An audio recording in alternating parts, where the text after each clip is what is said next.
Hola, muy buenas noches. Yo soy el doctor Alejandro Vera. Muchas gracias por la invitación, doctor, muchísimas gracias. Para mí es un placer poder estar con ustedes y poderles platicar acerca de este tema que me apasiona.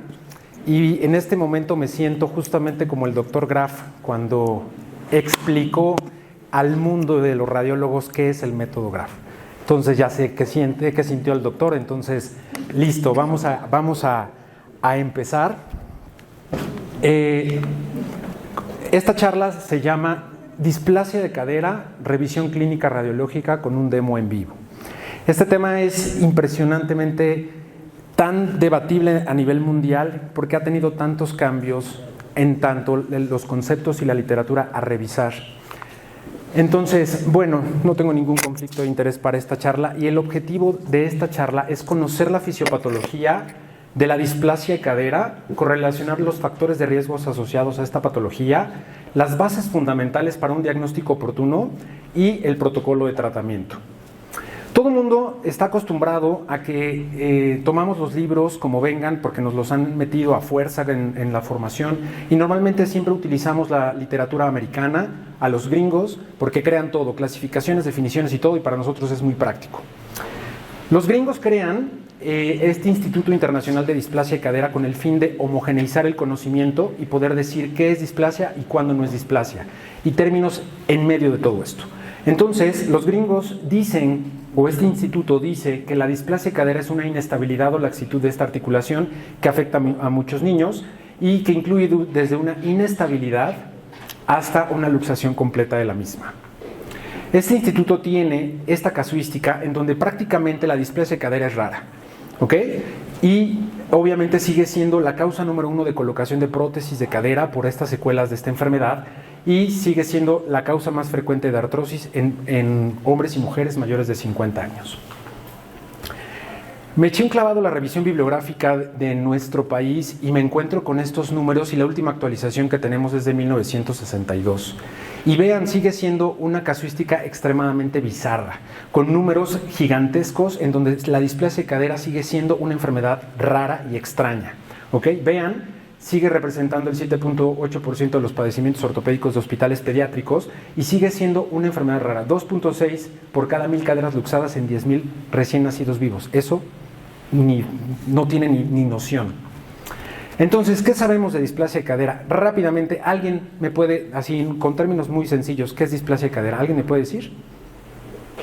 Sí. Un desarrollo anómalo de la cadera. Desarrollo anómalo de la cadera, ¿ok?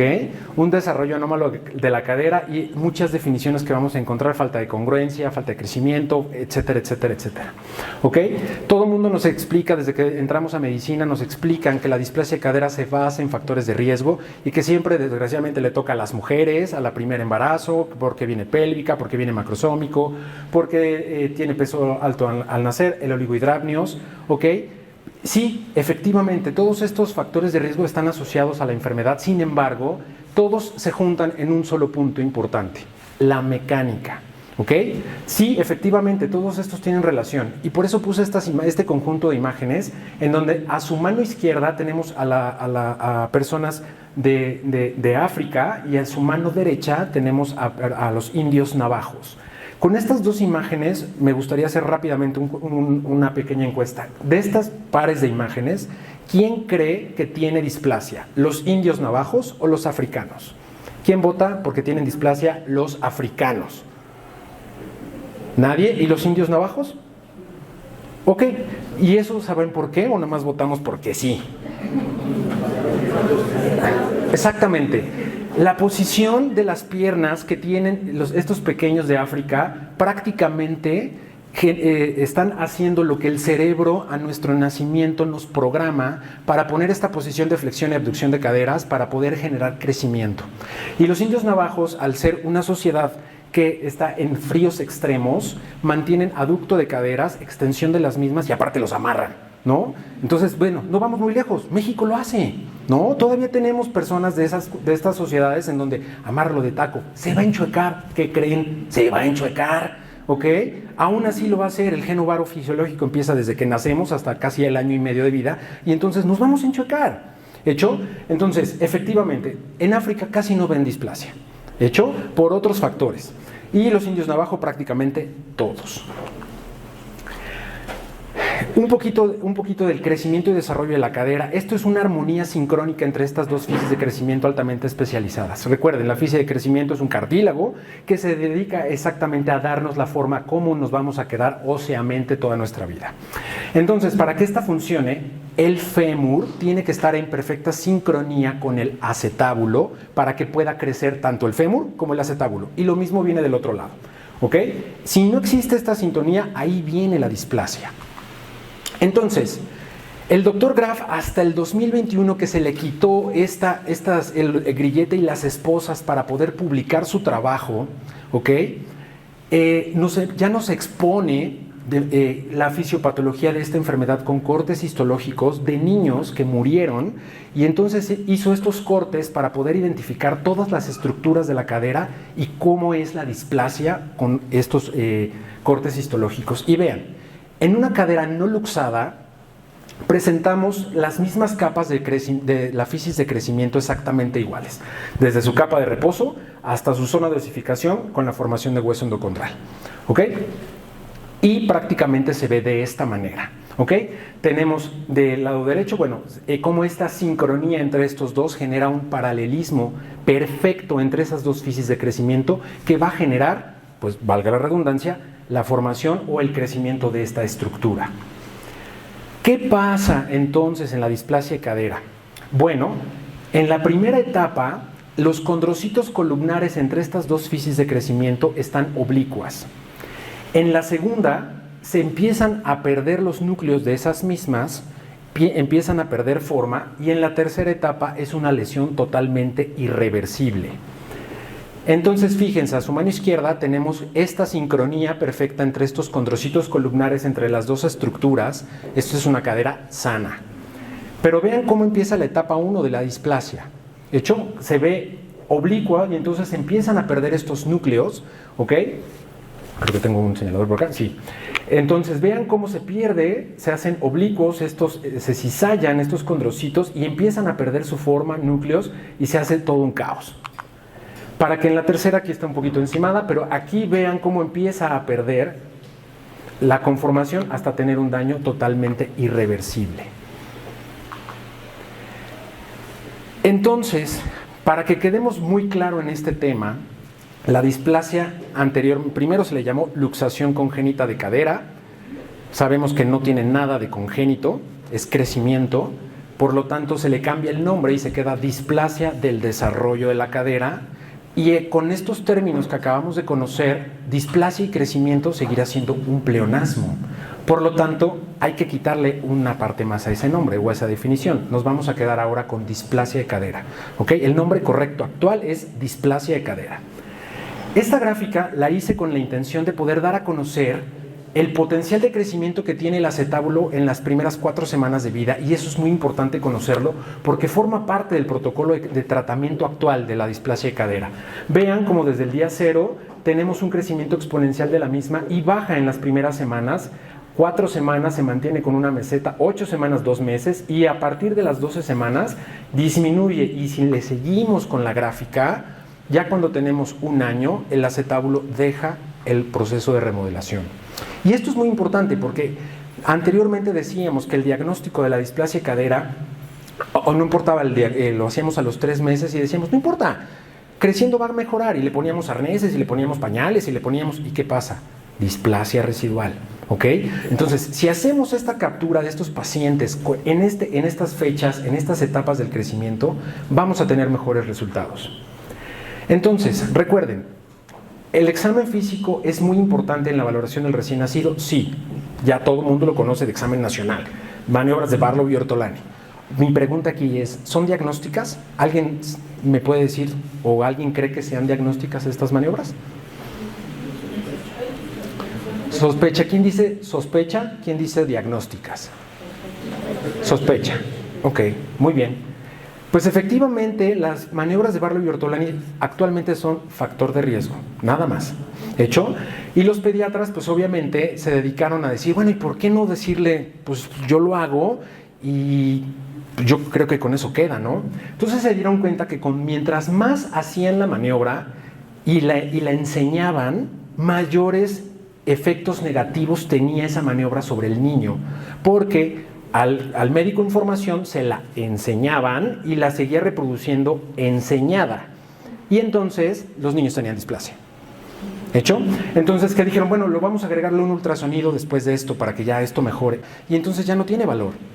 Recuerden, la maniobra de Barlow y Ortolani solamente sirve los primeros 7 días y de ahí la cadera se estabiliza hasta las 4 semanas. Por eso es importante que no tomemos estas decisiones tan abruptas de decir, el niño tiene displasia, es que medio tronó algo, ya, de una vez, ponle algo.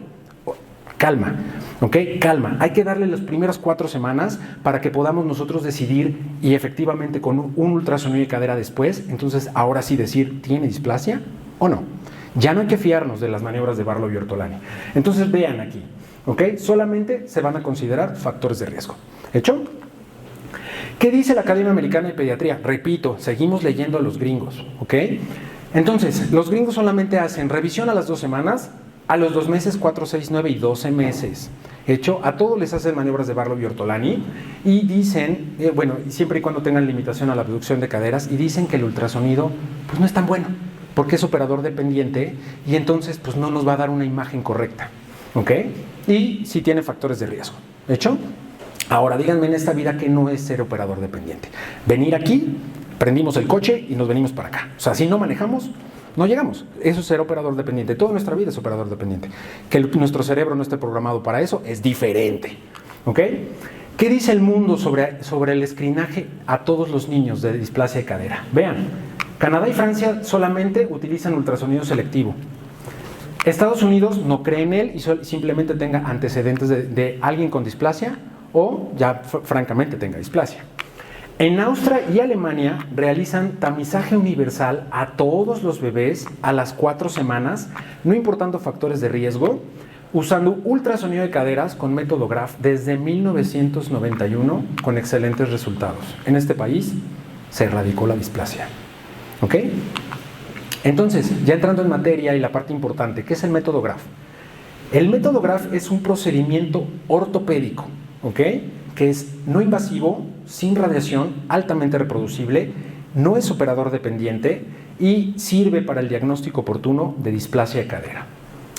La intención del método Graf es que nosotros podamos ver una cadera como si fuera un corte histológico, como si tuviéramos una AP de pelvis en caderas neutras, esto sumado en una imagen por ultrasonido.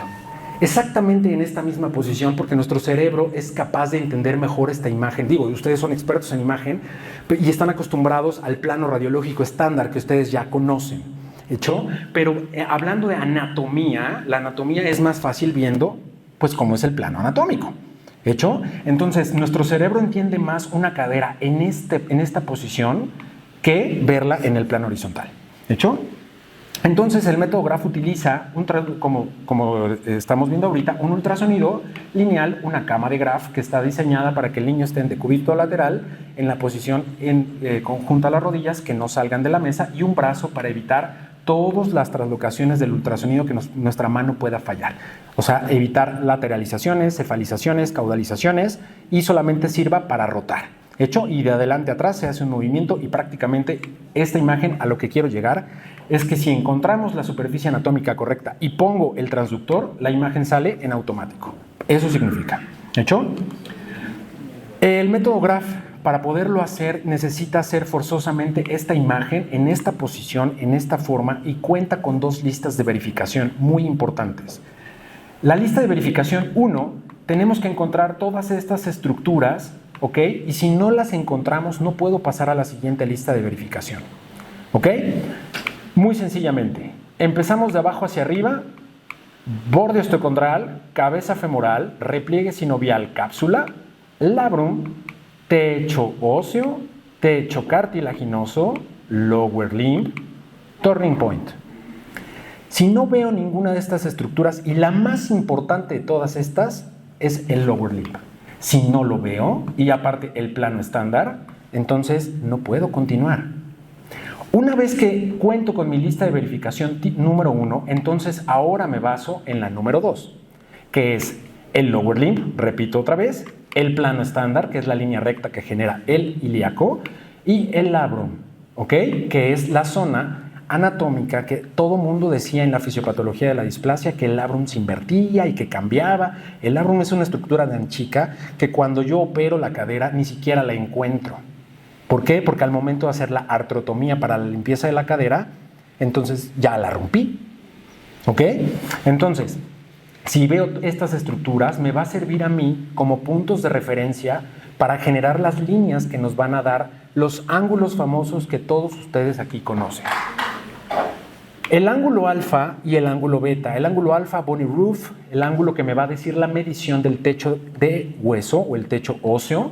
Y el ángulo beta, que está dado por el plano estándar, la unión del turning point con el labrum, y me va a decir cuánto mide el techo de cartílago. ¿Ok? Recuerden que esta relación es la que nos va a dar la displasia de cadera. Entonces, la clasificación de Graf es muy sencilla. La parte superior que tiene tipo 1 y tipo 2, que son caderas, muy sencillamente, son caderas centradas, y las 3 y 4 son caderas no centradas o luxadas. Las caderas tipo 1 son maduras y las tipo 2 pueden ser inmaduras fisiológicas o inmaduras patológicas. Y las 3 y 4 pues ya son luxadas. No nos vamos a entrar más. En realidad el método Graf está creado para buscar intencionadamente estas caderas, las tipo 2. ¿Por qué? Porque las tipo 2 tienen el potencial de que si no cumple con el potencial de crecimiento normal desde el 0, que es nacimiento, hasta las 12 semanas de vida, que es el tramo fisiológico del crecimiento, entonces estamos hablando de una inmadura total. Por lo tanto, hay que darle tratamiento. Eso es lo importante. Tenerla luxada es lo de menos, se va a ver clínicamente. El problema es las que no se detectan clínicamente, pero son displásicas. Y obviamente las maduras, pues listo, maduras, ya terminó. ¿Hecho? Entonces, las pautas del tratamiento de displasia van muy sencillamente una cadera normal, clínicamente indetectable, y a pesar de que esta es inmadura fisiológica, esta es inmadura, pero ya no es fisiológica. ¿Hecho? Y obviamente pues las luxadas. Y vean cómo la flecha del tratamiento va desde las luxadas y sigue siendo tratamiento hasta cuando son normales, que no vamos a hacer absolutamente nada. Entonces, el protocolo de Cardiff del Dr. Graf marca el siguiente protocolo de tratamiento. Si yo detecto a un niño que tiene 3 meses y encuentro un ultrasonido de cadera con una cadera tipo 1, recordando que la cadera tipo 1 es toda aquella que tiene un ángulo alfa de 60 grados y un ángulo beta de 55 como base. ¿Ok? Si tiene menos de 3 meses con esa medida, sigue siendo inmadura fisiológica. ¿Ok? Si va por detrás de esa línea, antes del 0, voy a regresarme un poquito para recordarlo. Entonces, inmadura fisiológica es, si es menor de 3 meses, todo lo del 0 hacia adelante. ¿Ok? Si tiene más de 3 meses y está en esta línea, tiene displasia. Si tiene menos de un mes o tiene un mes y es del 0 hacia atrás, tiene displasia. Y si tiene más de 3 meses y está de aquí para acá, es sano. ¿Hecho? Muy sencillo. Entonces, este protocolo dice eso. Si yo encuentro una cadera tipo 2A más, que significa que es una cadera inmadura fisiológica menor de 3 meses, le tengo que repetir el ultrasonido cuando tenga 12 semanas. Recuerden, hay patrones del crecimiento que se restringen durante el primer mes de vida y entonces el niño puede quedar con inmaduro fisiológico, normal, pero regresa a tu consulta a los 3 meses o se pierde y de repente regresa y está luxado. ¿Por qué? Tuvo una retención del crecimiento. Hay que tener atención en eso también. Entonces hay que repetirlo a las 12 semanas, sí o sí. Una vez, si tengo una cadera 2A-, ¿cuál es la 2A-? Recuerden, las que están en el rango de fisiológico, pero ya tienen más de 3 meses. Por lo tanto, tratamiento. De hecho, arnés de Pavlik es la primera elección. La cadera tipo 2B seguirá siendo arnés de Pavlik. Y obviamente 3 y 4, arnés de Pavlik. ¿Hasta cuándo? Hasta que yo obtenga una cadera tipo 1. Entonces, retomando esto, cuando tengo una cadera centrada con una tipo 2B o 2A-, al día 1 de mi consulta, realizo ultrasonido de caderas, tengo esta imagen, medición, lo volteo, le pongo el arnés. Lo valoro a las 2 semanas, ajusto el arnés y a las 4 semanas quito el arnés, tomo ultrasonido y si logro metas terapéuticas con un alfa de 60 grados, entonces dejo 4 semanas más el arnés y lo doy de alta. Y así me voy. ¿Hecho? Con lo que acaban de ver, rápidamente vamos a hacer el recuento anatómico. Este ultrasonido casi no se le entiende mucho, pero esa es la parte importante. Vean, reborde osteocondral, cabeza femoral, repliegue sinovial, cápsula, labrum, techo óseo y techo cartilaginoso. Así, ¿dónde está el lower limb? ¿Dónde está el turning point? No se pueden ver porque estamos fuera del plano. Es una cadera luxada. ¿Hecho? Entonces, ¿qué tengo que hacer? Revisión clínica. Obviamente, esta niña, cuando llegó conmigo, la reviso, siento clonks de entrada y salida, ya sé que va a ser una cadera luxada, le tomo el ultrasonido protocolariamente para documentarlo y entonces inicio tratamiento. Pongo arnés de Pavlik, la cito a la semana, le hago un examen clínico para ver, porque el 90% de las fallas del tratamiento del arnés es porque mamá se lo quita. ¿Ok? Entonces, reviso que ya no truenen o que no entran y salgan esas caderas y la vuelvo a citar a las 2 semanas, hago ultrasonido y vuelvo a revisarla. Ok, en esta pauta no voy a encontrar tantos cambios tan rápidos como si fuera una inmadura fisiológica. No, aquí sí voy a encontrar más, ¿ok? Tengo que tardarme un poco más, hasta 8 a 12 semanas, ¿ok? Pero vean el resultado. ¿Ok? Vamos a hacer el recuento. Ahora sí creo que sí entendemos las estructuras. Vean, reborde osteocondral, cabeza femoral, repliegue sinovial, cápsula. Vean, labrum, techo óseo, techo cartilaginoso, lower limb, turning point. Cadera sana, alta. ¿Hecho? Entonces, ¿esto a qué llega? A que la displasia de cadera es una enfermedad. En México necesita este tamizaje de cadera sí o sí. Hice un recuento de las enfermedades más frecuentes que detectan los tamices neonatales del recién nacido y siguen siendo enfermedades raras.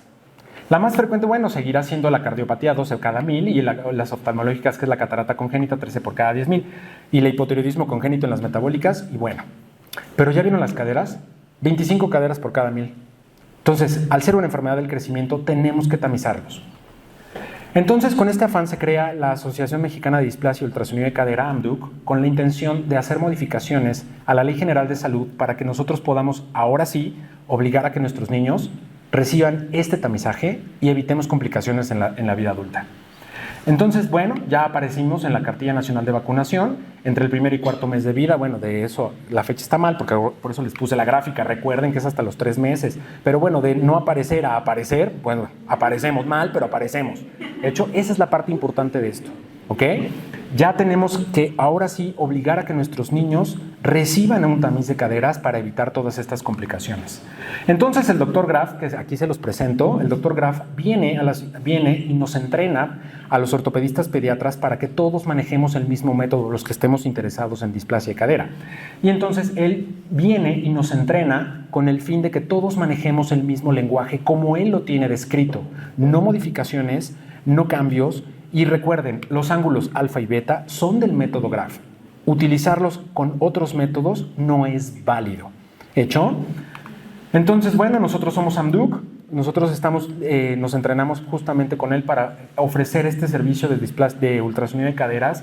Y bueno, nos entrenamos para venir y seguir dando charlas con ustedes para que ustedes sigamos haciendo equipo. Esto no es pleito ni mucho menos. Al contrario, creo que esto va a sumarnos más a nosotros y ustedes nos ayudan a nosotros y nosotros a ustedes. Y esto es la parte importante. Por aquí vienen 2, 3 radiólogos colados que se consiguieron el pase con el doctor Graf. Fantástico. La doctora Jenny va a ser la siguiente en la siguiente venida del doctor, en la visita del doctor Graf. Entonces, bueno, olvidemos, por favor, que a los 3 meses no es el diagnóstico. Olvidemos que el tratamiento se hace hasta los 6 meses con reducción cerrada y cirugía. Y obviamente decir que el tratamiento solamente es con cirugía y hasta el año de vida. Obviamente ya no tenemos que verlo. Hay que evitarlo. ¿Ok? Hay que evitar este tipo de radiografías. Yo creo que ya las hemos interpretado todas un montón. Ya no tenemos que verlas. Ya que sea algo raro, ¿no? Ver una radiografía de displasia. Y obviamente, digo, son mis cirugías favoritas, es como mi carta de presentación en lo que hago, las cirugías de displasia, con excelentes resultados. Sin embargo, me gustaría ya no hacerlas, ¿ok? Porque se pueden prevenir, es una enfermedad prevenible, ¿ok? Seguimos evitándolo y obviamente, pues evitemos esto, ¿ok? Un joven de 60 años, ¿ok? Que acude a buscar al mejor protesista de la ciudad y pues le dice, pues ponme prótesis, y dijo, no, pues ya, ¿cómo le voy a hacer? No tienes ni dónde o qué hago, ¿no? Entonces recuerden, para llevar a casa la displasia de cadera es una enfermedad prevenible, hay que hacerle ultrasonido bajo el método Graf o el método que ustedes manejen y que dominen perfectamente, pero la intención es que ese niño tenga algo con que defenderse y evitar las secuelas de la displasia, ¿ok? Recuerden, sin importar los factores de riesgo, entre las 4 y las 6 semanas de vida, por favor. Y recuerden que las maniobras de Barlow y Ortolani solamente nos dicen si es factor de riesgo. ¿Ok? Muchas gracias.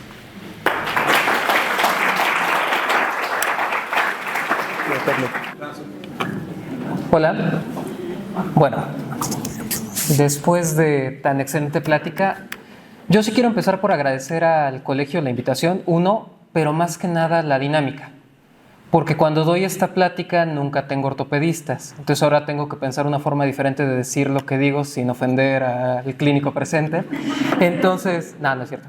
El punto de esto es padre escuchar su visión, porque siempre te quedas con la idea de, yo escribo eso en el reporte, ¿qué hacen realmente? No soy tan viejo, sin embargo ya me tocó escuchar a un egresado de un fellowship en ortopedia pediátrica en Estados Unidos decir que el ultrasonido de cadera no sirve para nada. Y se lo dijo a mi maestro, el doctor Takenaga, y se colgó de la lámpara y hubo un agarrón en el salón del Ángeles del Pedregal. También ya me ha tocado ver a ortopedistas pediatras mucho más jóvenes que se van con Graf para entrenarse en este método. Y hay una parte en medio que somos los radiólogos, porque los radiólogos a final de cuentas no tenemos una formación, no nos apapachó Graf y nos dijo vengan conmigo y les voy a enseñar. Y tampoco nos jalan mucho los ortopedistas porque pues se han dado cuenta de que no tenemos esa formación realmente. Somos muy pocos los que lo hacemos y muchos menos los que nos vamos a entrenar al extranjero para hacerlo. Entonces es muy importante siempre saber esto. Tenemos la alternativa del ortopedista pediatra, tenemos que trabajar en conjunto con ellos. Desgraciadamente la ley es muy gris. Si se dieron cuenta, el doctor nos presentó un carnet de vacunación en el que viene tamizaje de cadera, no viene ultrasonido. El tamizaje de cadera, según la Ley Federal de Salud, son maniobras y si hay datos clínicos, radiografía o ultrasonido. No dice, nos hacen una radiografía al mes, no nos sirve de absolutamente nada. Les hacen un ultrasonido en la cuna, pues siempre va a quedar medio laxa y me voy a quedar yo con la duda. Entonces, a la ley le falta mucho trabajo para acercarse al siglo XX, ni hablar del XXI.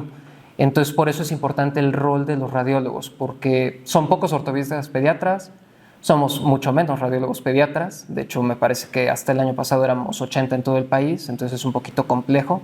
Y de esos 80 estamos 40 en la Ciudad de México, entonces creo que estamos muy centralizados. De esos 40 que estamos en la Ciudad de México, somos 10 los que hacemos ultrasonido de cadera, entonces sí, como que es algo que está muy aventado. Y por eso es bien importante el rol de todos los demás radiólogos.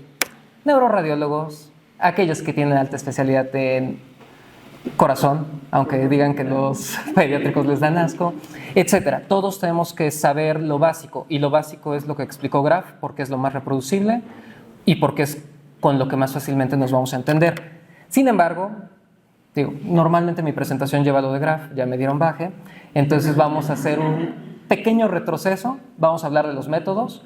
Tradicionalmente en ultrasonido hablamos de, como en todo, imágenes estáticas o imágenes dinámicas. De ahí que al día de hoy todavía tengamos esa mala maña de que las solicitudes digan ultrasonido en tiempo real. A mí no me tocó hacer ultrasonido en tiempo irreal, pero bueno, cada quien. Entonces, el ultrasonido estático es aquel que no hay movimiento. ¿Qué método se les ocurre que es un estudio de ultrasonido estático? Graf. Lo dijo el doctor perfectamente. Tengo una máquina inmovilizadora de última tecnología alemana que agarra al paciente, no se mueve, pongo el brazo. Ya básicamente yo para lo único que estoy es para botonear. Se evita mucho el error. Como él decía, ahí sí el operador no importa. ¿Puede levantar la mano alguien que tenga eso en su gabinete, en su hospital? Exacto. ¿Qué hacemos en lugares más humildes del país? Si tenemos suerte, la mamá nos ayuda, o la nana de la mamá, son los que te ayudan. Entonces agarran al paciente, lo abrazan. Si tienes mucha suerte, pones al residente a que se dedique a la botonería y ya tú mientras te encargas del transductor y más o menos hacemos lo mismo. Sí, está bonito porque hasta se sienten las mamás muy importantes del trabajo que hicieron. ¿Qué método dinámico conocen? Básicamente el método dinámico hay muchos, el más popular es el de Moran o el de Harkey, que para fines prácticos son el mismo, nada más que uno habla en francés y el otro es americano. Entonces, al final se dieron cuenta de que se estaban robando un poquito de lo que decían y decidieron fusionarlo y dar una contraparte a Graph. ¿Qué tan influyente es el método de Graph? Acabaron teniendo que contrastar sus resultados con Graph para poder decir que son útiles, que son reproducibles. Y hace unos años el doctor Theodor Harky publica en el Journal de Radiología Pediátrica que hay una zona negra del porcentaje 50-55 y que entonces en esos casos que sugiere que se combine con Graph. Entonces es importante Graph. De ahí que llegamos al tercer punto. Somos radiólogos. Nosotros no nos interesan mucho que digamos las maniobras físicas. Nos interesa lo que vemos en la pantalla. Para nosotros lo mejor en una exploración de cadera es hacer un abordaje mixto.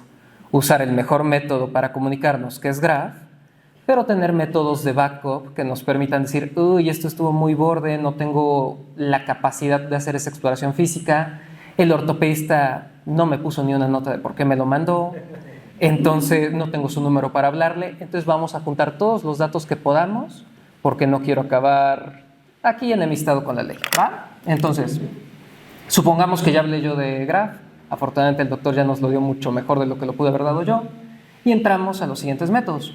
Para poder hacer cualquiera de estos métodos, herramienta indispensable, ultrasonido.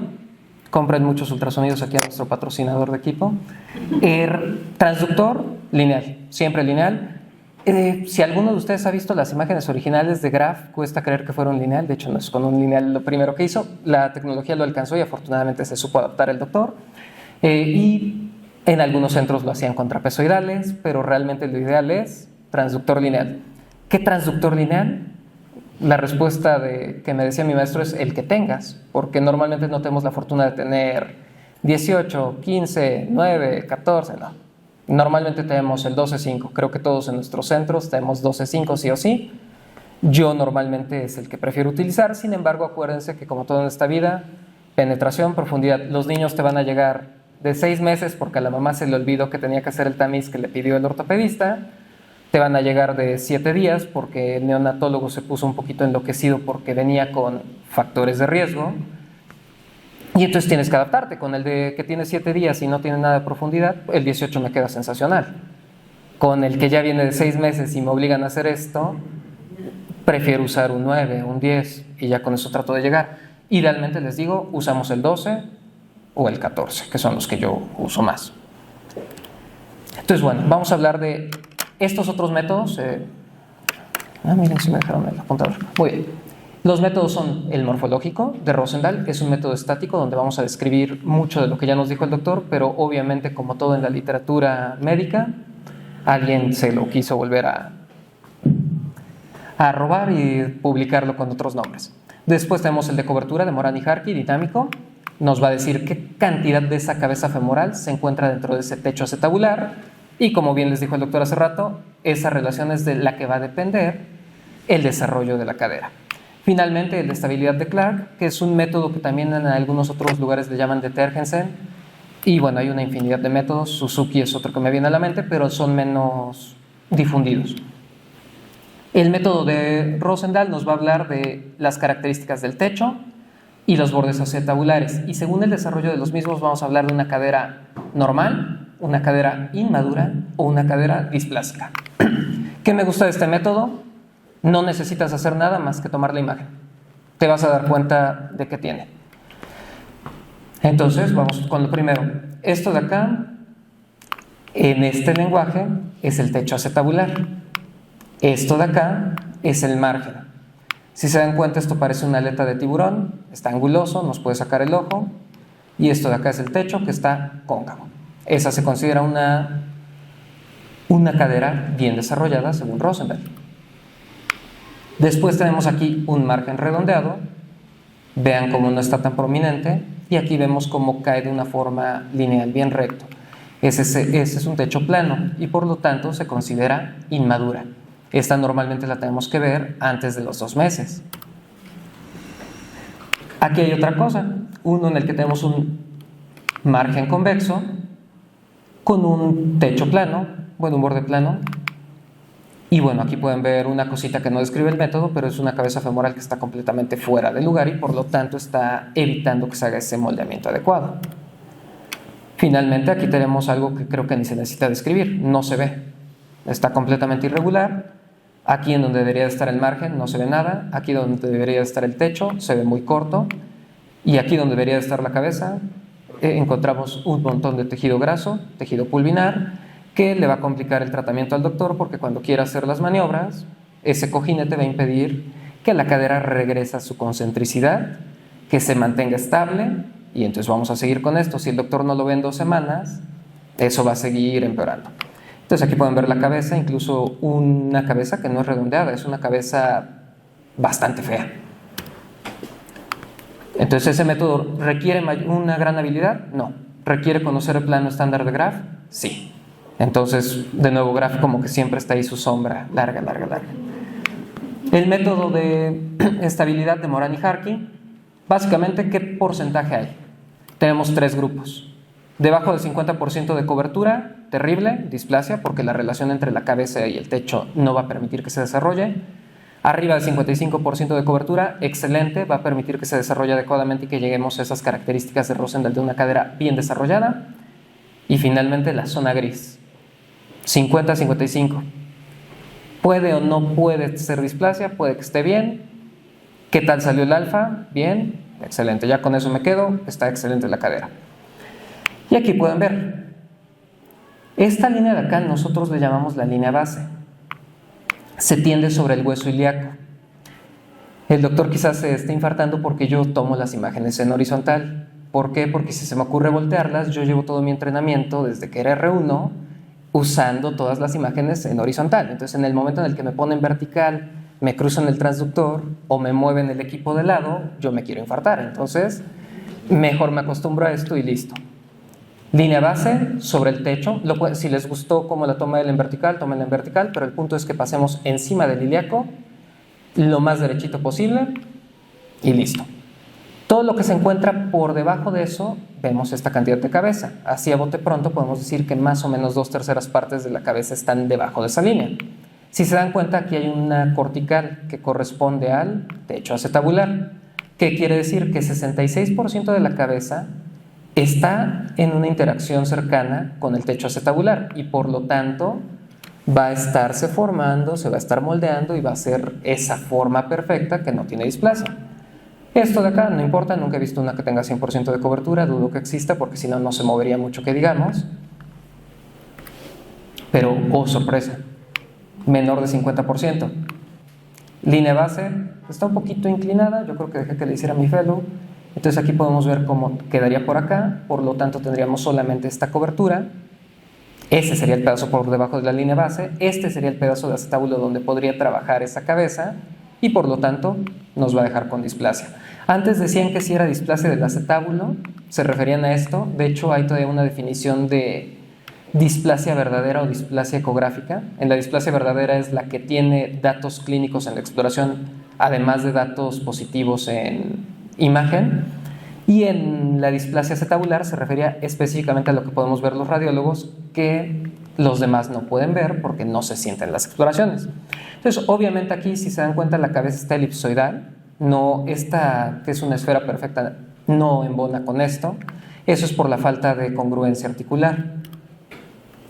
Siguiente es el método de Clark. Este es en un plano axial, porque el plano axial también se merece su punto. Recuerden que muchas veces se van a enfrentar a esto solos. No tienen residente, no tienen ayuda, no tienen técnico, no tienen enfermera y la mamá quizás ni siquiera está en la sala.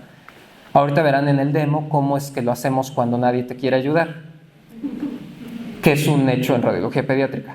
Nadie quiere nada que ver con los niños. Entonces, cadera estable, lo tomamos, niño inmovilizado con mi mano derecha, transductor en mi mano izquierda, agarro, lo pongo en el plano axial que es el más fácil de mantener porque no podría mantener un plano estándar en esta situación, hago maniobras, aducción, abducción, las empujo y veo si se mantiene o no congruente en relación con el fondo acetabular. Algunos dicen que aquí estamos hablando del isquion, traen un pleito eterno en la histología, pero el punto es que el acetábulo tienes 33% de posibilidades de atinarla cuál es de los huesos es, ¿no? Entonces, mientras esta distancia sea menor a 0.5 centímetros o 5 milímetros, como preferimos nosotros, se considera que no está mal. Si con las maniobras se mantiene por debajo de 0.5, esa cadera está estable y está congruente, no hay nada que hacer. Sin embargo, ¿qué pasa con una cadera que la encontramos en neutro por arriba de ese rango? Se considera que es una cadera que está fuera, que está luxada y que nosotros... ahí está. Pueden ver cómo la cadera inicia con una distancia de 0.7, hacemos la maniobra y la dejamos congruente en 0.5. Caso contrario es cuando la cadera está dentro en neutro, pero hacemos la maniobra y la sacamos, la llevamos más allá de ese 0.5. Es una cadera que está concéntrica, pero que se torna inestable. Ambas son un poquito engañosas por la edad. Como bien lo dijo el doctor, si hacemos esto antes de las 4 semanas, todas van a estar inestables. Si lo hacemos después de las 4 semanas, en teoría ya no se deberían de mover. Y es aquí donde, obviamente, si está inestable, no está en contacto todo el tiempo la cabeza con el acetábulo y va a generar displasia. Es otra forma indirecta de decir, este niño tiene datos que me van a llevar a ese diagnóstico. Finalmente, esta es una cadera luxada e irreductible. Estamos viendo que se hizo la maniobra ya con aducción. Vemos este material ecogénico que se encuentra entre la cabeza femoral y el fondo acetabular. La distancia es de 7. A pesar de las maniobras no se logra reducir, persiste así, es una cadera luxada e irreductible y el peor escenario en este método, porque no hay mucho que hacerle. Incluso hay algunos estudios que nos hablan de que estas no responden adecuadamente al arnés. Será una pregunta que le haremos ahorita al doctor en la sesión, pero básicamente hay mucho fallo, hay que estar repitiendo, se prolonga mucho. De todo esto, ¿a qué llegamos? ¿Cuál es el método que yo recomiendo para nosotros radiólogos? Todos. Integrarlos todos, usa todas las armas que tengas, haz todo lo que necesites hacer para que el niño salga con un diagnóstico. Enorme ventaja del ultrasonido respecto a cualquier otra modalidad. Es un estudio en donde estamos paciente, médico. ¿Quieres hacer clínica? Puedes hacer clínica, ahí lo tienes. ¿Quieres poner al paciente de cabeza? Ponlo de cabeza. ¿Quieres cambiarte de mano? ¿Quieres girarlo? ¿Quieres aducción, abducción? No hay un motivo por el que decir que del ultrasonido no salimos con un diagnóstico válido de la cadera, porque no es como una tomografía, una reso. Se adquirió, regresaste, ups, no la tomaste bien. Entonces aquí sí siempre tenemos para corregir en el aire y para modificar técnica. Entonces usen todas las técnicas que quieran, súmenlas con los transductores que se les dé la gana y llegaremos a la conclusión adecuada. Entonces bueno, aquí podemos ver la posición en la región 4. Alguien lo está agarrando arriba, tronco bien erecto, paciente en decúbito lateral izquierdo. Podemos ver un ángulo de 90 grados. En la literatura también se dice que puede estar en una angulación de 30, pero idealmente esta, ¿por qué? Por el control del radiólogo. Es mucho más fácil que así evitemos que se nos mueva. Transductor, en este caso pueden ver que estamos en un plano transversal y obtenemos esta imagen que es nuestra imagen axial. Cabeza femoral, metáfisis femoral, isquion, y aquí podemos ver el famoso labrum que solo se ve al parecer en ultra y en resonancia. Corroboramos lo que les decía, plano axial, neutro, plano axial, con maniobra, vemos que esta cadera se mantiene estable. Otro caso en el que tenemos una cadera que neutro tiene una distancia de 4.1 milímetros, con maniobra se va a 5.2 milímetros. Esta es una cadera que está inestable. Posteriormente, repetimos el ejemplo de antes, tenemos una cadera que originalmente se encontraba a 6 milímetros de distancia del fondo, con la maniobra se logra reducir a 5, es una cadera subluxada pero reductible. Finalmente, distancia neutro de 6.8, distancia con maniobra 7.0, tejido pulvinar interpuesto entre ellos, es una cadera luxada e irreductible. Y así es como lo podemos concluir o así es como lo podemos describir, como quieran. Luego nos vamos a ir al plano coronal. Si se dan cuenta, paciente no se movió, esto reduce el riesgo. Cambiamos el transductor, lo orientamos hacia longitudinal y obtenemos esta imagen. En esta imagen tenemos el isquion, la porción ósea del acetábulo, la porción cartilaginosa del acetábulo, el cartílago trirradiado, el fondo acetabular, la cabeza femoral, labrum y los glúteos. Todo esto nos da un plano estándar de graph. Nosotros trazamos nuestra línea acá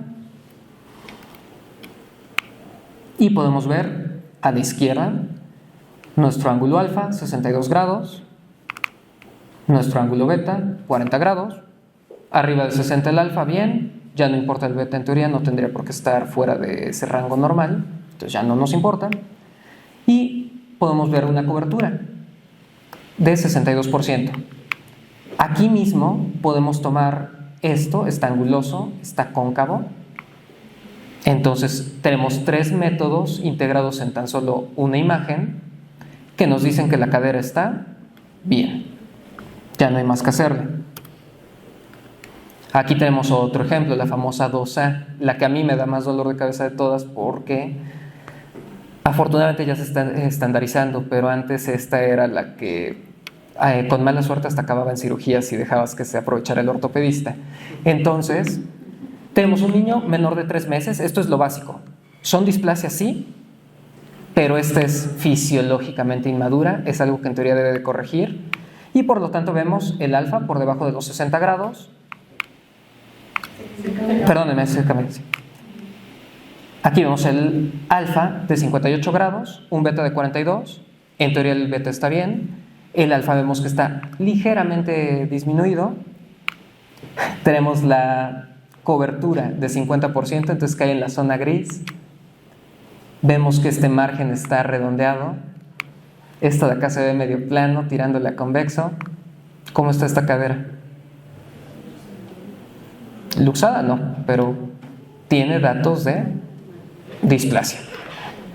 Simplemente al tener esto, ¿se acuerdan lo que dijo el doctor? Graph debajo de 60, displasia. Eso sí, el paciente tiene 3 meses con un día, esa sí es una displasia peor, pero tiene 2 meses, bueno, esto es fisiológicamente inmadura. Tratamiento, ahorita le preguntan a él. Imaginemos que esto es lo mismo, viene con 3 meses, ya es una 2B. Luego nos vamos a la famosa 2C, en la cual ya pueden ver, francamente, este ángulo alfa da miedo. El beta ya está casi pegándole a los 55. De hecho, creo que es 64 acá. Pueden ver completamente irregular el margen. Pueden ver un techo mal desarrollado, ya tienen otro dato de displasia. Una cobertura de 28% y un desplazamiento externo de la cabeza. Traducción, por donde la busquen, este niño tiene displasia. Este de acá me parece que nuevamente pueden ver aquí este margen irregular, esto convexo, ya son un dato de displasia según Rosendahl. Un ángulo alfa de 47, displasia según Graph, llámenle como le quieran llamar en cuanto a clasificación.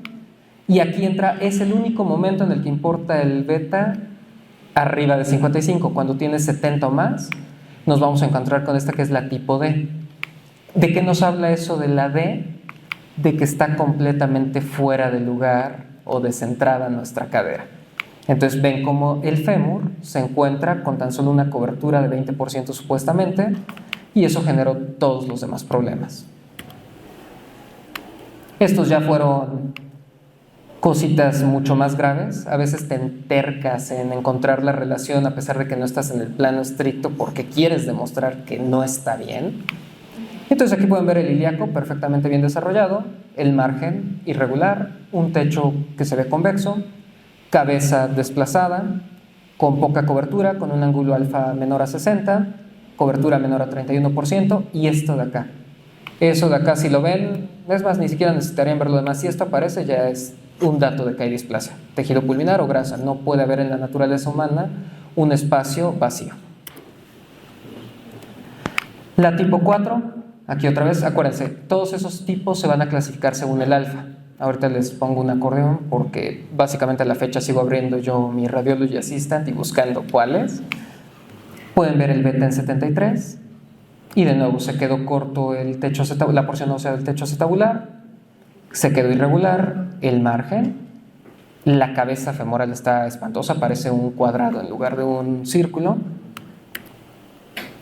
y así tenemos todos los tipos de displasias. Todos estos son pacientes que obtuvimos en Pedregal entre 2018 y 2022. Entonces sí pasa, sí es un caso desgraciadamente real. De hecho, ese último iba que volaba para ser como el ejemplo que nos trajo el doctor del abuelito de 60 y no, perdón, de 80 y tantos. Entonces, la paciente se fue, ya con su arnés, la mamá colocó mal el arnés, no la volvimos a ver porque era de Jalisco, no la volvimos a ver hasta 4 semanas después. Le había puesto el arnés tan mal, que hasta incrementó el beta. Entonces, eso es lo que hay que evitar. ¿Y qué debemos de evitar nosotros como radiólogos? Los errores tradicionales de posicionamiento. Él lo dijo muy bien, si no tenemos el aparato que impide que el operador sea responsable de todo, lo que sí tenemos que evitar es esto. ¿Se acuerdan que hablábamos del plano estándar? Hueso ilíaco, porción ósea del techo acetabular y labro. Yo siempre les digo a los pacientes que parece un cono de helado. Una vez que tengan ese triangulito ya están donde tienen que estar. No se preocupen por esto. A veces cuando estamos aprendiendo el método neceamos mucho con buscar la cabeza femoral. ¿En qué parte del método de Graf dice que importa la cabeza femoral? ¿No? Es un método acetabular. Encuentren el acetábulo, encuentren su relación con el ilíaco y se acabó.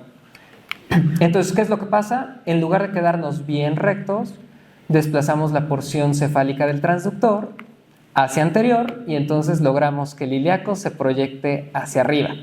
Entonces resulta que yo veo un ilíaco así, veo muy anguloso este margen, ya no veo el techo porque pues obviamente me perdí, y entonces ¿sobre qué voy a medir? Sobre nada. Entonces esto genera un problema, puede dar falsos positivos o falsos negativos según qué tan benevolentes se sientan haciendo las mediciones. Lo mismo puede pasar al revés. Ustedes giran la porción cefálica hacia atrás y entonces logran que el ilíaco se ponga así, redondean esto, aquí lo hacen que sea mucho más convexo, y resulta que esta la pueden pasar como que es una cadera que está bien y no está bien. Ahora sí, esta es una imagen que se adquirió como nos gusta a los radiólogos. Hueso ilíaco, porción ósea y el labro. Y ya con eso tienen todo lo que necesitan para medir. No se peleen tampoco con el método de Harkey que dice que deben ver el fondo acetabular. No importa. Acuérdense, primero le damos prioridad a Graf. Si tenemos el plano estándar de Graf, en teoría tenemos suficiente para hacer diagnóstico. Otro error frecuente es la edad de exploración. De izquierda a derecha, pacientes con 2 meses de diferencia entre cada uno de ellos. Este paciente se adquirió a los 2 meses de edad. Pueden ver, para empezar, la distancia que tengo yo entre piel y fémur, osificación en el epífisis, y bueno, la penetración es perfecta. Luego tenemos aquí una nena que llegó a los 4 meses de edad. ¿Cuál es el problema? Empieza la osificación del centro, vemos que tiene mucha más grasita y entonces también tiene otra cosa, más músculo, más fuerza. Y entonces ese plano en el que no necesito que se mueva, pues la niña ya me puede ganar a la hora de hacer las maniobras y se va a mover, entonces cuesta mucho más. Y peor aún, este de acá, también una niña de 6 meses. Vean esta densidad en el centro de osificación, la sombra sónica que proyecta y pues, básicamente me hace imposible medir lo que yo necesito por detrás. Edades de osificación, para niñas empieza a los 3 meses, normalmente máximo a los 5 meses ya debe estar este hallazgo. En los niños 4 meses inicia y máximo 6 meses. Si no ven osificación en ese rango, es otro dato de que hay displasia porque no hay congruencia articular y lo van a ver como las radiografías que puso el doctor con un minicentro. Entonces eso es importante, que siempre hagan el método en un paciente congruente. Esta paciente evidentemente se canceló el ultrasonido y me la llevé a la sala de radiografía porque pues ya para esto no me servía nada. Un pequeño caso rapidísimo. Entonces, ¿qué ven acá? Cabeza femoral, ya tiene el inicio del centro de osificación y podemos ver una distancia en el plano axial, en neutro, de 6.9. ¿Es normal o no? Es anormal. Esta cadera está fuera de donde debe estar. Después, con la maniobra, no solo no la logramos reducir, sino que la aventamos hasta 1 centímetro. Está al doble de la normalidad. ¿Cómo se llama esto de acá? Tejido pulminar. Y esto es malo. Entonces, ¿qué pueden integrar con estas 2 imágenes? Displasia. Nada más. Con eso tienen suficiente para decir hay displasia en el desarrollo de esta cadera. Y obviamente pueden decir que está luxada. Así estaba el techo. En un plano axial también, pueden ver un techo completamente plano con un ángulo. Esto acuérdense que debería estar completamente cóncavo. Entonces esto está totalmente irregular porque nunca hubo congruencia. Y nos vamos para acá. En el coronal aparentaría no estar tan mal, ¿no? Sí se alcanzan a ver, pero ¿qué dato tenemos acá? Sin que yo les diga edad, sin que yo les diga otra cosa, ¿les parece que esta cadera está bien? ¿Es propia de la edad? La cobertura sí es una, la otra es, acuérdense que esto son datos de inmadurez, pero esto de acá me dice que esta niña ya no está inmadura. Entonces esto quiere decir que esto viene con un retardo considerable en su desarrollo. Entonces, displasia. Y no hemos medido nada, ¿eh? Y como bien dijo la doctora, cobertura 31 me parece. Y esto es con estrés. La misma maniobra que hacemos en axial también la podemos hacer en coronal y demostrar esto. Primero teníamos una cobertura de 40%, hicimos la maniobra y se fue a 31%. Entonces esta cadera no solo está inestable, está luxadísima y no hay cómo regresarla. Aquí no tenemos los ángulos, pero bueno, los ángulos también estaban fuera de rangos. De hecho aquí están 47.3 el alfa. ¿Está normal o anormal? Anormal. Entonces tienen aquí todos los métodos habidos y por haber, dicen que tiene displasia. Estos son los casos en los que dices, ya la libré porque todo dice que sí y se acabó. Lo bonito de este caso es que sí regresó, porque a veces el doctor ya dijo cómo debería de ser, pero eso no pasa, mucho menos en los públicos. Tú les haces el diagnóstico y ruegas porque les hayan hecho algo. Aquí sí regresa con nosotros y vean esto, estamos en plano axial, así estaba el techo originalmente, mejoró, se ve mucho más cóncavo, ¿no? No está precioso, pero es una gran ganancia. Vean esto de acá. Sí parece que regresó un tiempo después, ¿verdad? Hasta cambié de ultrasonido en ese intervalo. Pueden ver cómo está más desarrollado el centro.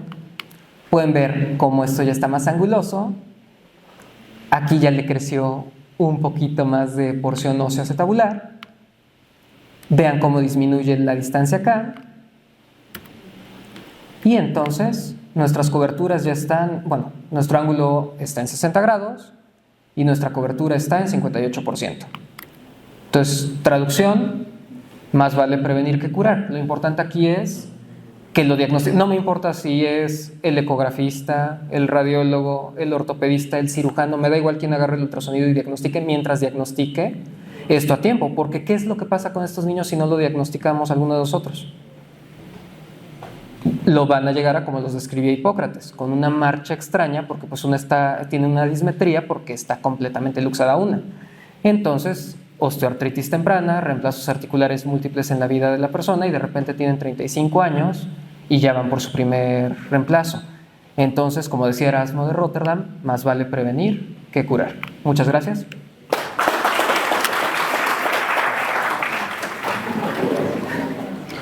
Muy bien, una vez que iniciamos el método, el niño va a estar en decúbito lateral y es muy importante que podamos tomar nuestra referencia anatómica, que es el trocánter menor. Vean, en esta mesa no hay otra cosa más que ponerlo de ladito, ¿ok? La importancia de esto es que las rodillas nunca salgan de la mesa de grafo, ¿ok? Nuestro trocánter mayor siempre va a ser exactamente como nuestro cigomático. Entonces, la prueba de dónde estamos en nuestra relación anatómica es el cigomático. Entonces, entre sus dos dedos lo toman y ahí van a colocar sus dedos y ahí exactamente es en donde voy a colocar mi transductor. ¿Hecho? Entonces, mi muesca. ¿Dónde quedó la muesca? Sí, estoy bien. ¿Ok? Y entonces ahí justamente es donde vamos a poner el gel. ¿Ok? Muy bien. Y exactamente en donde yo puse mi marca, voy a colocar mi transductor exactamente paralelo a él.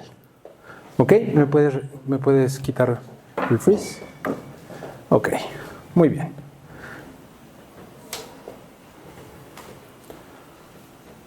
Yo me pierdo con la imagen al revés. ¿Me puedes pasar? Ajá, ¿me la puedes invertir, por favor? ¿Vas a darle la vuelta así? No. ¿Otra vez? ¿Otra? Ok, si quieres déjamela así. Me voy a acomodar acá un poquito, ¿eh? Es que creo que no tiene vertical, flaco. ¿Ya ven? Ok. ¿Podemos invertirla, por favor? Ok, allá. No, es mejor como estaba. Sí, o sea, Súper. Ok, entonces el método empieza adelante, atrás, adelante. Siempre tienen que por favor tener a alguien o ustedes mismos en donde puedan ponerle freeze a su ultra, ¿ok? Entonces le encargo un dedito aquí, por favor, y cuando diga alto, por favor congelamos. Entonces empezamos. Adelante, atrás, pequeño, pequeño, pequeño, freeze. Entonces ahí encontramos la imagen y la parte más importante es poder encontrar. ¿Me podría prestar su señalador un poquito, por favor? Poder encontrar exactamente rapidísimo nuestro checklist, ¿ok? Entonces recuerden, la parte más importante es el lower limb. Si no veo el lower limb, entonces no estoy, ¿ok? Entonces rápido. Reborde osteocondral, cabeza femoral, repliegue sinovial, cápsula, labrum, aquí se ve perfectamente, techo óseo, techo cartilaginoso, el lower limb no lo veo y el turning point tampoco, entonces estoy fuera de plano, ¿ok? Repito. Muy bien, entonces me acomodo. Estoy caudal.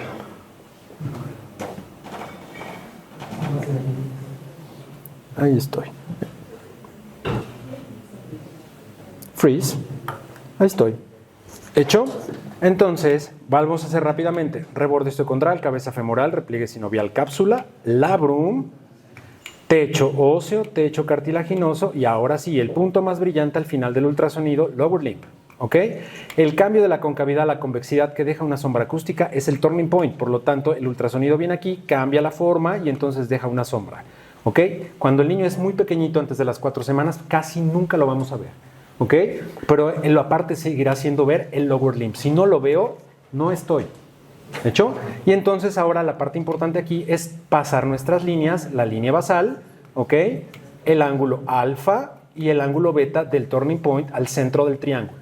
Recuerden, muchas veces las casas comerciales que nos regalan el programa del protocolo de cadera nos unen en una sola bisectriz los ángulos.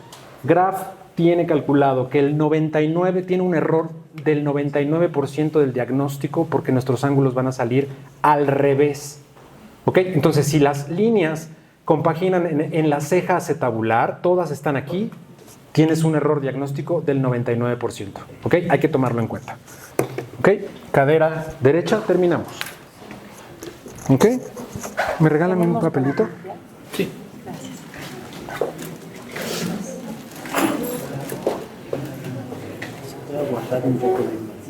¿Esta la podemos guardar? Sí, no sé. ¿Y el video? Sí. Claro. Para obsequiárselo a la mamá después.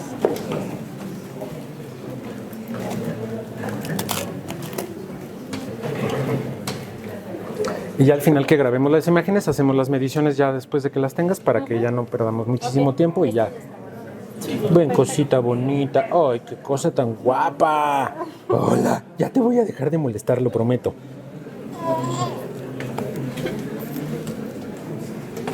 Se está portando de bien. Es la ventaja de ser tan Sí, chiquititos. sí, no, está padrísimo. Entonces, igual, recordar que hay que recargarlos en el borde de la mesa, en la parte posterior, y él tomará la posición que necesite. Entonces, hay que siempre recordar que la rodilla va por dentro de la mesa. Ahorita que se acerquen a conocerla, van a ver cómo es la forma, ¿ok?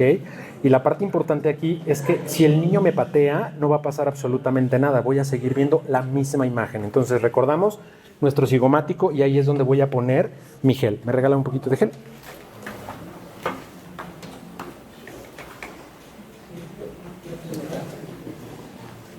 Perfecto. No es necesario bañarlo de gel. ¿Ok? Y exactamente en la zona donde yo puse el gel, hago exactamente el mismo cuento. ¿Ok? Estamos al revés. Muy bien. ¿Me quitas el freeze, por favor? Súper. Entonces hacemos exactamente el mismo cuento. Vean, ni siquiera puse otra cosa. No, ya nada más lo puse en su lugar. Ahí está. ¿Hecho? Ok, vamos a volver a hacerlo. ¿Me regalas un freeze ahí y me la guardas para que porfa, y vamos a hacer, ¿me quitas freeze? Vamos a hacer el método. Entonces empezamos. Adelante, atrás, pequeño, pequeño, pequeño, freeze. Ahí estoy. Rápidamente, nuevamente el checklist. Reborde osteocondral, cabeza femoral, repliegue sinovial, cápsula, labrum, techo óseo, techo cartilaginoso, lower limb, y aquí ya veo el turning point. ¿Ok? Recuerden, estas estructuras son sinusoides y significan inmadurez. Hecho, y acuérdense, la cabeza femoral no es esfera. ¿Ok? La cabeza femoral es una nuez. Entonces, si ven nuez aquí, bien. ¿Hecho? Yo ya terminé. Muy bien. Présteme para limpiar, por favor. ¿Me regalas el guardado igual de esa? Super. ¿Esa imagen con cuántos megahertz está trabajando? Ahorita estamos con 30 Hz.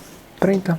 30 megahertz. No, 30 Hz, son 30 Hz, pero Está de 12, ¿no? De 12. De 12 a 5. aunque quieren con una de 10, ¿qué sería? Si lo puedo hacer con la de 10 también. ¿Sí?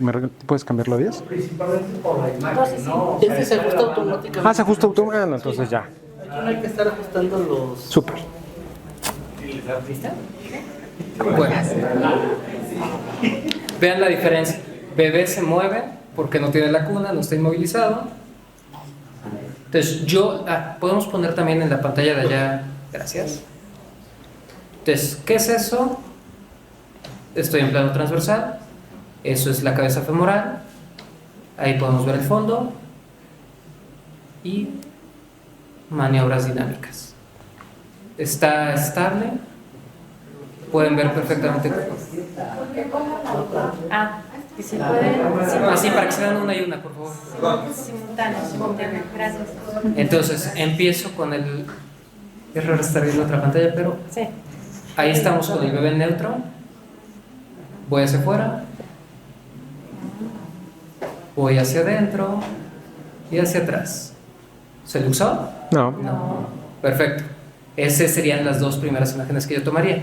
Luego, ahí mismo voy en sentido cefálico. ¿Sí, si quieres guardar eso?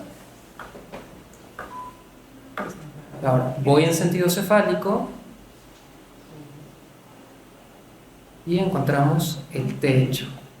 Como pueden ver, está un poquito plano porque pues obviamente todavía no está la relación al 100. ¿Va? También podemos. Ahora regresamos a la cabeza y viene lo bueno. Giro el transductor. Miren, mi bebé se mueve, pero acuérdense, yo también me puedo mover con él y no pasa nada. ¿Quién se va a cansar antes? Probablemente él.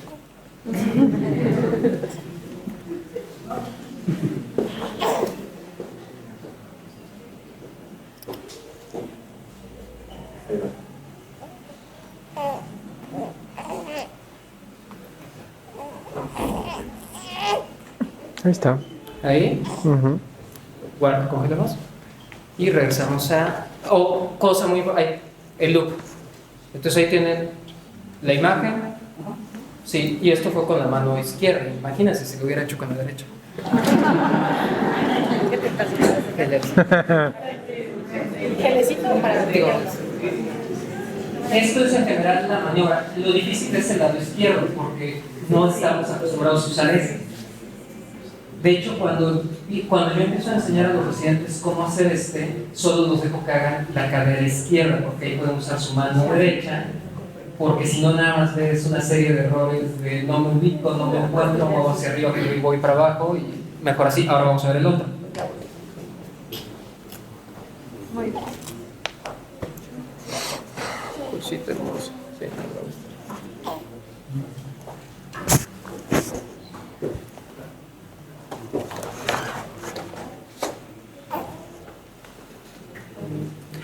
¿Podemos descongelar? Gracias. Otra vez. Axial, neutro. Empiezo a hacer maniobras. No pierdo el fondo acetabular de vista. Y vamos hacia afuera, vamos hacia adentro. No se luxa, va.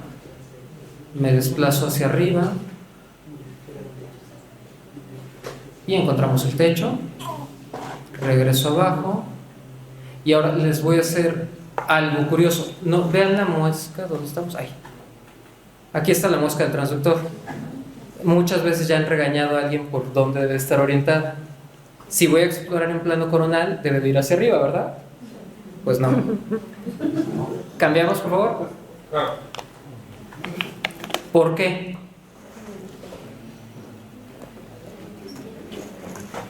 Exactamente, para saber sin necesidad de rotular cuál es derecha y cuál es izquierda. Entonces,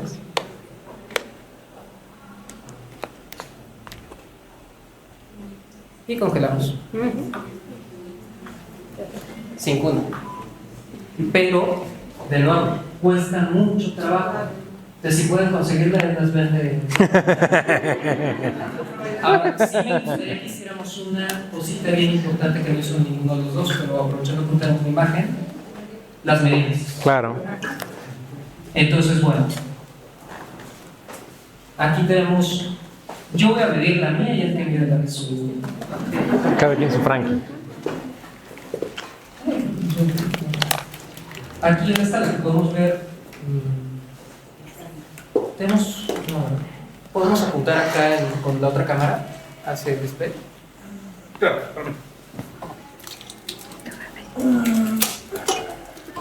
Pues no se parece a mí. Ah, sobres.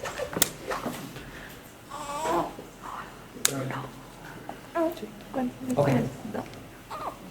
Con, sí, ahorita lo uso. ahí está el zoom. Acá pueden ver el preset. Ay, me quiero. Precisamente.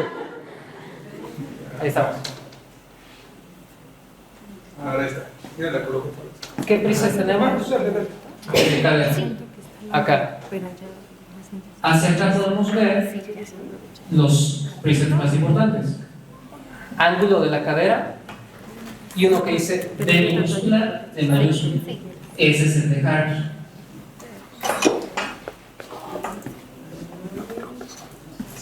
Entonces le vamos a dar a ese y podemos regresar a la pantalla. Por favor.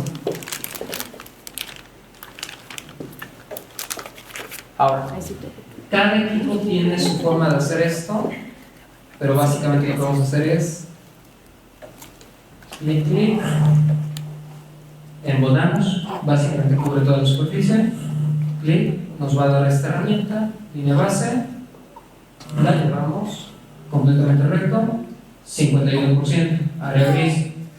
Si la cadera estuviera usada, necesitaríamos hacer la siguiente medida, que es con distancia, y simplemente medimos de la línea de base hacia el fondo tabular, y con eso podemos calcular qué porcentaje está dentro y qué porcentaje está fuera. ¿Va? Esa es la mía. Y si quieres, enséñanos la verdad.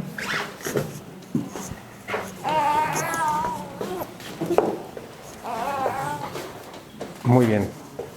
¿Me ayudas a cambiar? ¿Dónde está la otra? ¿Y cómo le cambio?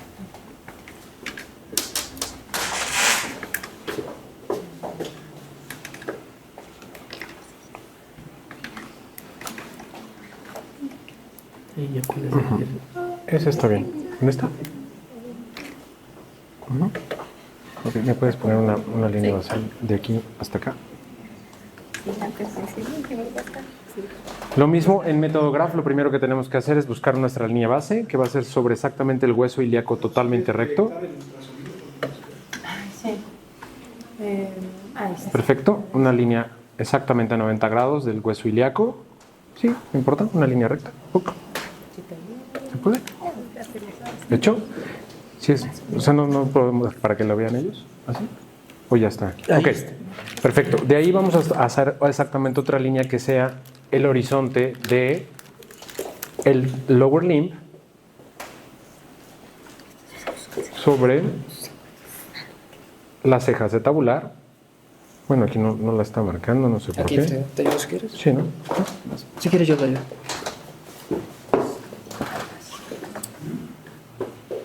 Si quieres. El horizontal. Ándale, esa. Un poquito más si quieres. Súper. Y luego otra línea de aquí para acá. La del techo se tabular. Ajá, exactamente. Y así. La mañana. Ahí, perfecto. Y la siguiente, aquí va un truquito que les voy a enseñar sobre cuando no ven el turning point, cómo se hace.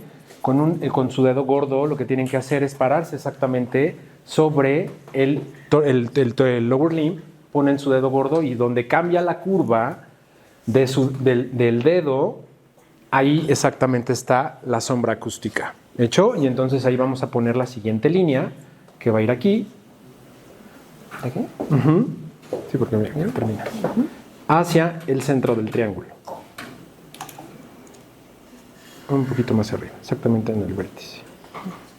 Ahí mero. Súper. ¿Hecho? Y entonces esta parte de aquí. ¿Cuál le quieres cambiar? No, voy a dejarla fija, esa línea. Ya terminaste. Ya está. ¿Ya? Ok. Y ¿me prestan el señalador? No sé.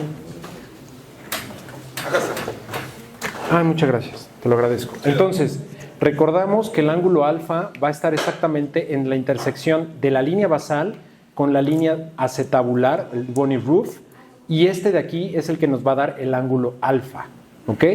Y el ángulo beta nos va a dar exactamente la unión del cambio de la concavidad a la convexidad, llamado turning point, hacia el centro del labrum, ¿ok?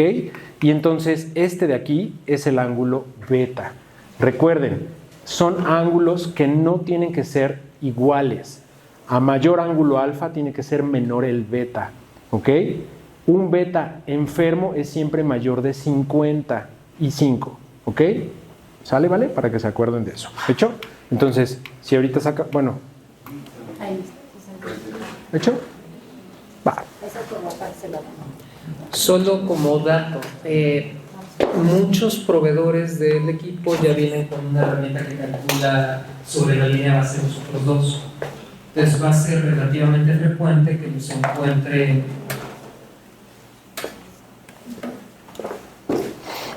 así. Entonces, ustedes van a tomar su línea base. Acuérdense, va del ilíaco hasta... Yo trato de cubrir toda la cabeza. Y en muchos equipos, a la hora de darle el clic para pasarnos a la línea de techo tabular, nos va a dar automáticamente una línea que va de aquí hacia acá. Yo ya nada más voy a tener el potencial de girarme. Y luego, cuando le doy la línea de inclinación, en el punto de las intersecciones va a salir y va a hacernos esto.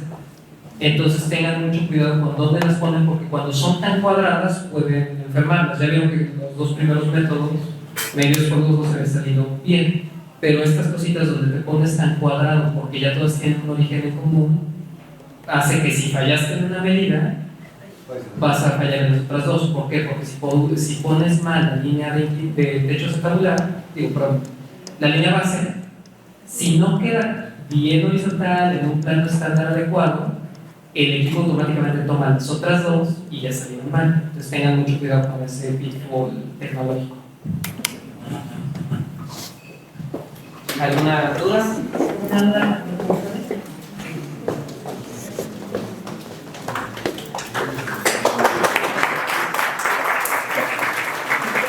Muchas gracias, man.